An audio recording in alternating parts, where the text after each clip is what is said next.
প্ৰাথমিক শিক্ষকৰ নিযুক্তিৰ ক্ষেত্ৰত আজি এটা বিশেষ পৰিৱৰ্তন ঘটা হৈছে।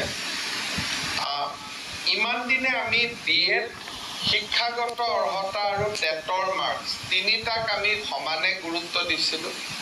কিন্তু শিক্ষাগত অৰ্হতা বিভিন্ন অপেন স্কুল আদিত গৈ বেটাৰমেণ্ট আদি দি ল'ৰা ছোৱালীয়ে বঢ়াই আনে বা অসমৰ বাহিৰত গৈ বিএড কৰে, য'ত নেকি বহুত নম্বৰ লৈ আহে।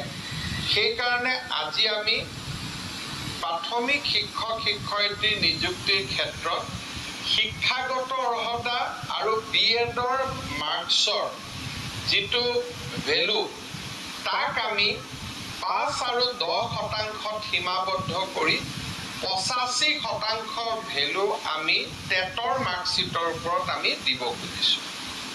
যিয়ে অসমত টেট উত্তীৰ্ণ হৈ থকা আৰু আৰ্থিক দুৰৱস্থাৰ বাবে বাহিৰত গৈ পঢ়ি নম্বৰ লৈ আহিব পৰা নাই, তেনেকুৱা ছাত্ৰ ছাত্ৰীসকলক সহায় কৰিব আৰু টেটত লাভ কৰা মাৰ্কছেই মুখ্যতঃ এতিয়া প্ৰাথমিক শিক্ষাৰ বাবে প্ৰয়োজনীয় মাৰ্কছ হৈ পৰিব।